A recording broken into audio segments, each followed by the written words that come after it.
And Matt, isn't the problem that under Labor we've got red tape, we've got green tape, we've now got black tape, so we've got all this regulation.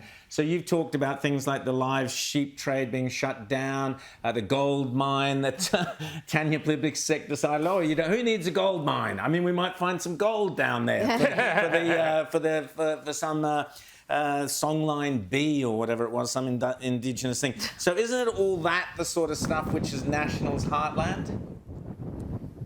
There's got to be, absolutely, there's got to be leadership here from your government to say, look, we've got to cut through all of this wasteful paper shuffling, which is reducing our nation's productivity and ultimately reducing your wages. Real wages for people have gone back a decade under this first Labor government, and a big part of that is the rise of a bureaucratic class, both in government and in the corporate world, that is just causing people to do BS jobs that do nothing. They don't create any wealth, any productivity, and all they do are a drag on everyone else. And so, for example, the Commonwealth Bank a couple of months ago sent a construction firm a one-page list of more than 20 different statements they had to make on things like modern slavery, obviously ESG. If you don't know what ESG stands for, it stands for extreme shortages guaranteed. You had to fill out forms on your relationship on labour regulations, all this stuff, and they just wanted to build homes. This firm, and they're being asked to solve global climate change. I don't know if they had to solve the Middle East peace crisis as well, but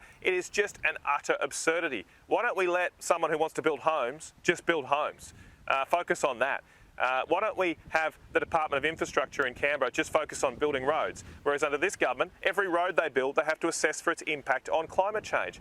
Well, I've just driven the Bruce Highway probably about 5 to 6 times in the last couple of weeks, and it is an utter disgrace, a national disgrace. Why don't we just fix that? Fix that. And I don't know about climate change, but I think we should focus on what we can control and focus on making people's lives better in a practical sense.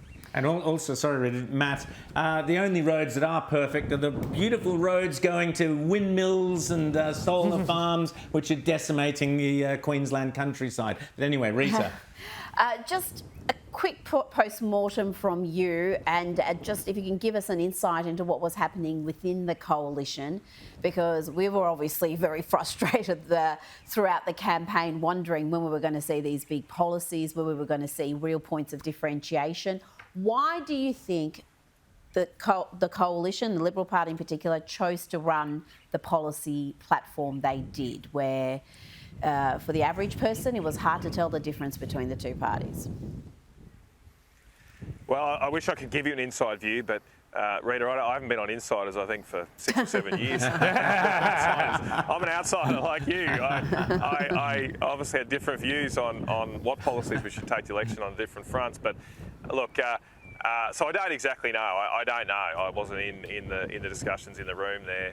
I do think, and I'm speaking generically then, sorry, not about necessarily this campaign, but I do think there's been perhaps an overemphasis on saying you have to stay on message and you just have one message, and there's not enough space in I suppose people's minds for multiple things. Well, there's always a little bit of truth in that.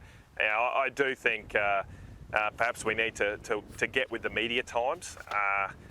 People are no longer just watching the 6 o'clock news every night. There actually is a bit of bandwidth here for some more detailed conversations. We certainly saw that in the presidential election last year with long-form podcasts, what have you. So, I think the Australian people have a hunger and openness for a little bit more detail, a little bit more of a conversation and a debate, and rather than just a focus on the 10-second sound bites, which may have worked really well 20 years ago from a political tactical point of view. But I like to have discussions. I like to get into the detail of things, because it's only by doing that you make the right decisions. As I'm saying, that's what we should be focused on, making right decisions for the Australian people. Well, Matt Canavan, I hope the National Party room makes the right decision. I can tell you that if my mailbox is anything to go by, the hunger to see Matt Canavan leading the National Party goes across this nation, the width and breadth of this nation. People are so desperate to see you in that leadership role, Senator Matt Canavan. So good luck there in the party room, and thanks for coming on Outsiders, and we'll speak again soon.